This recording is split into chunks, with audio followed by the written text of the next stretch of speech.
Всем привет, меня зовут Эдуард Кичигин, я ландшафтный архитектор. А вот это моя мокка. Сходу маленькая история из Италии про проектирование и скетчинг. Как-то наша студия Габриэля Филиппини и Ольги Москвиной давала презентацию проекта в одном из университетов Анкона. Я там немножко ассистировал нашему гранд-архитектору, листая презентацию на компьютере. Потом вижу, как идет работа, например, с аудиторией, как Габриэль просит обратную связь от аудитории. Типа, дорогие друзья юные, что вы поняли, что вы осмыслили? Из вот этих красивых песен про проекты выясняется, что из группы осмыслило только 2 человека. Видеть продукт удалось только у одного. Чем отличался этот продукт? В том, что в нем было много умных мыслей и конструктива. Информация пришла, и она тут же была обработана мозгом. И тут же было выдано решение. То самое интересное для зрителей моего канала, оно тут же было сделано в клевом графическом виде. Не так, как у меня пером и тушью, просто обычной ручкой, но красиво, по-итальянски классно, эстетично и умно. Я в конце видео расскажу продолжение этой истории. Вы пока ставьте лайк, подписывайтесь на канал, ставьте колокольчик прижатым. Тут много интересного из международной практики, ландшафтная архитектура, архитектура и скетчинга, ну и про кофе чуть-чуть. Вкратце покажу мои графические работы. Линии на вершине горы, Навилара и итальянские тексты. Вот такая вот графика. Работа пером и тушью. Итальянский Джардино. В одноточечной перспективе. Какие варианты графики? Черно-белые, благородные, богатые. Очень легкий, воздушный. Рабочий проектный эскиз одного модернового сада. Жилопорто Маджоре, Рома, Рим. Невыносимо огромные и прекрасные. Квеста Ла Порта Пезаро. Порта не самого Пезаро, а одной из церквей. Там католический. Давно рисовал. Не такая графика. Богато, стильно, круто. И такая графика. Вот так может работать перо и тушь. Теперь я беру творческие работы и положу туда мой скетчбук. Один из многих, бывалый и крутой. National Gallery из Англии, спецом мне привезенный. Открывается прям как книга. Глядит на любой страничке почти. Как книга. Большая красивая книга моей проектной истории. Моих мыслей и идей. То, как я улучшаю эту книгу с помощью орнамента, сейчас расскажу. Бу-бум. Сначала покажу те элементы орнаментов, с которых я начинал учиться рисовать орнаменты. Это ж такая совершенно нормальная история. Я чего-то не умею, и я практикую. Для этого у меня опять же есть свой скетчбук. Хотел сделать свой скетчбук похожим на красивую книгу, на высокую крутую графику. И орнамент — это один из элементов, который я вношу в эту историю. Чтобы научиться каким-то штукам, нужно практиковать интенсивно, много, важен километраж. Делайте километраж, и все получается. Вот такой километраж я делал в своем скетчбуке про орнаменты. Орнаменты классические, по-моему, мне очень полезные. То, что воспитывает это воспитывает вкус, а вкус мне важен для того, чтобы работать с большими монстрами на больших проектах. Коротко обо мне, кому интересно. Вот мой профессиональный бэкграунд, вот то, что я делал, где я делал и как. А моими спутниками были мой скетчбук, мое перо «Звездочка». Это превосходная мокка, мое спасение по утрам и вечерам, и ночам, и дням, да. Сейчас я постараюсь показать вам, как это все работает. Неимоверно и удивительно просто. Вот есть ваша история проекта.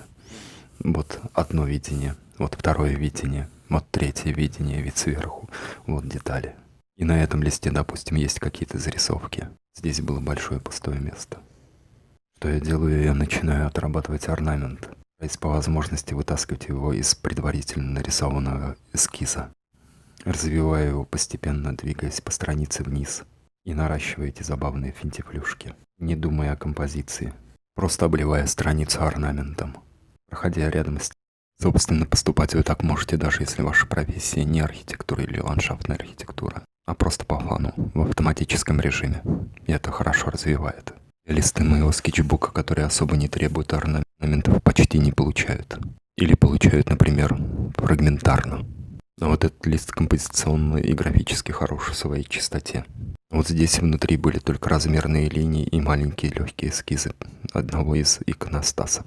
Поэтому по бокам пришел книжный орнамент. И на развороте страниц. Вот эта часть листа закомпонована хорошо и без орнамента. И тут все хорошо без орнамента. А вот сюда орнамент придет, скорее всего, вот в эту область. А вот сюда не придет, или супер деликатно, вот в эту область.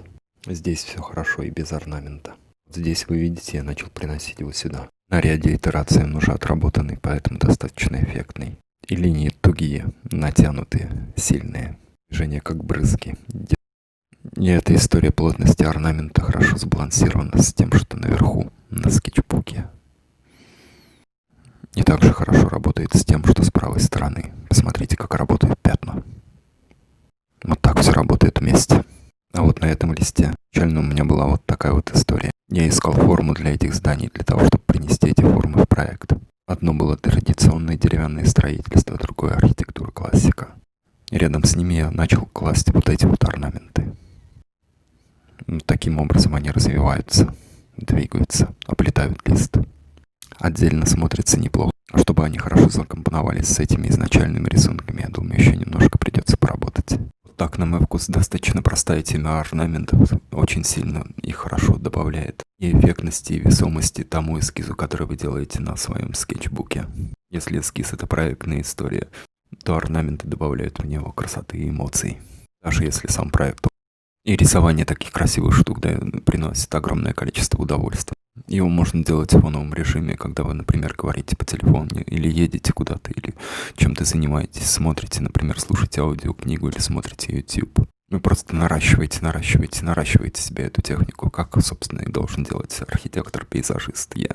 Для того, чтобы практиковать эту историю, например, у меня есть на YouTube очень много видеоуроков. Например, вы спрашиваете YouTube Эдуард Кичигин и приходите на мой канал. И там огромное количество информации по ландшафтному скетчингу, архитектурному скетчингу, скетчингу в путешествиях, интерьерному скетчингу, всего. Теперь появились и ASMR видео. Можно просто смотреть, как я рисую пером, и слушать волшебные звуки пера.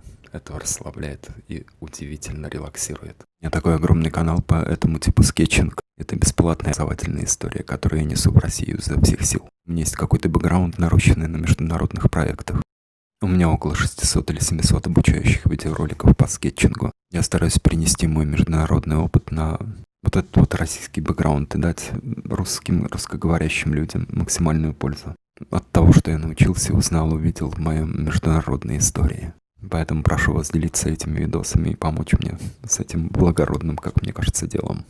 Скоро выйдет мой курс, видеокурс подробный, и, я надеюсь, книга.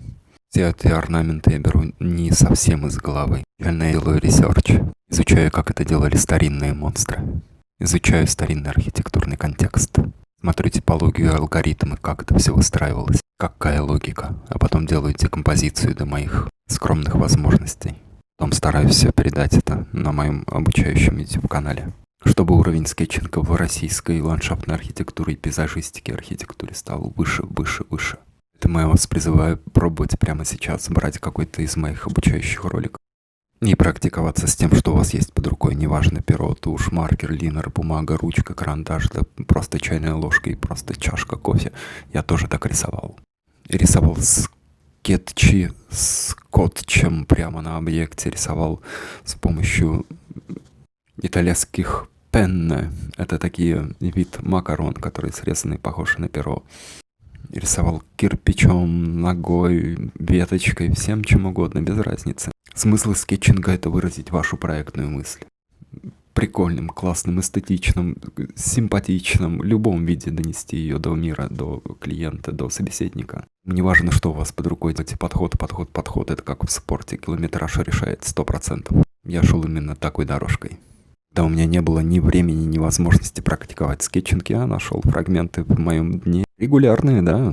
И фигачил в фоновом режиме. И все срослось, да. И вернемся к моему скетчбуку. Тут я начал оформлять левую часть страницы. Вот такой, как мне кажется, очень крутой эффектный орнамент проходит по этой стороне. Заканчивается здесь. Вот так он выглядит сверху. Вот так он выглядит вместе. Да он, походу, симпатичнее, чем сами эскизы. Ха-ха. Очень много вкусных деталей. Можно рассматривать с разных ракурсов и практически бесконечно. Это прям удовольствие для глаз. И рассматривать, и создавать. Да. Это, я говорю, меньше стресса, больше полезного продукта, больше творчества, больше удовольствия от процесса вашей работы. Больше.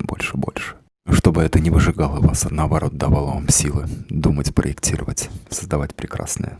Для этот инструмент скетчинга, он очень хорошо работает. Потом эта вся история идет в рабочку, в 3D, там визуализацию, прочие моменты. Потом начинается все немножко другое. Это этап И посмотрим еще один лист. Тут я пошел внутри, в самом развороте страницы. Опять же, смотрите, как двигаются, натягиваются эти линии. И здесь какие-то записи на этой странице, они касаются иного, но вот рядом лежит орнамент. И он облагораживает всю эту историю. И на другой странице происходит то же самое. Приходит орнамент и перетягивает на себя эстетическую часть. Если я, например, слабо проработал эффектность проектной части. И такая же история продолжается и дальше. Тут тоже рисую прямо на развороте. И вот это прям фонтанирует. И по бокам листа идет вот такими вот сильными завитушками, превращаясь вот в такие симпатичные бионичные узоры. Контрастирует, но работает с проектной графикой, с проектными историями. Но пока что достаточно много перетягивает на себя, потому что я только учусь. Это все моя практика. И мы идем на следующий лист. И снова видим много работы над этими завитушками.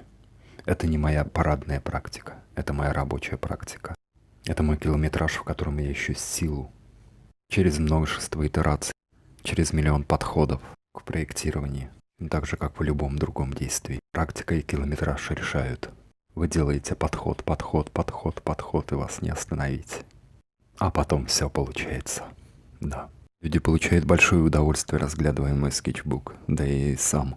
Иногда с интересом и чуть-чуть с восторгом перелистываю. Все состоит из достаточно простых элементов, просто сложных с вкусом.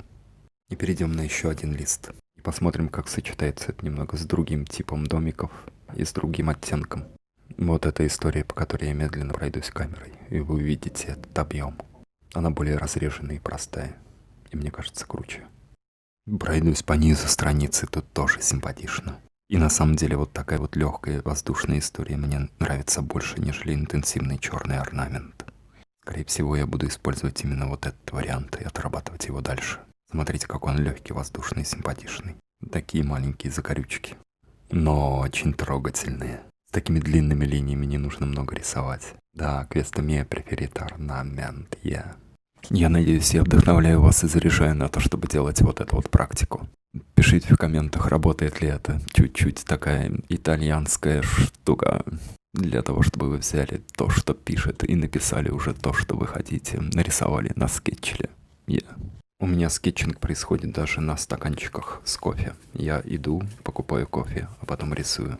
Вот это нарисовано маркером. Он всегда под рукой. Пил кофе, подумал и сделал скетч. Это идея делать скетчинг там, и где ты можешь увеличивать свой класс. В общем, такая вот красотень в общем и целом. Продолжение той истории, что было в начале, такое. Совершенно логичное, по-моему. У этого студента-архитектора были умные и интересные мысли. И он не стал брать времени на то, чтобы идти домой, там, делать какую-то презентацию, делать какой-то 3D, что-то разрабатывать. Он этой мысли сразу же упаковал на бумаге. Тем, что у него было ручка и какая-то тетрадка. Это было эстетично, и это был натуральный скетчинг. Студент-архитектор показывал, каким образом он думает, что он думает и как он думает, и это было круто. Ну и чувака, как я помню, кажется, пригласили поработать по этому проекту, сделать какие-то идеи. Я не помню, вошли они в проект или нет, но, в общем, у него был шанс, и он отлично поработал. В общем, пишите в комментах, заряжены ли вы практиковать, купили ли вы себе скетчбук, и как вам скетчинг помогал, если вы его практикуете. Ставьте лайк, подписывайтесь на канал и, пожалуйста, делитесь моим видео. А меня зовут Эдуард Кичигин, и всем хорошего дня и кофе. Вот, со мной Мока всегда, так же как скетчбук. Всем чао-чао, пока.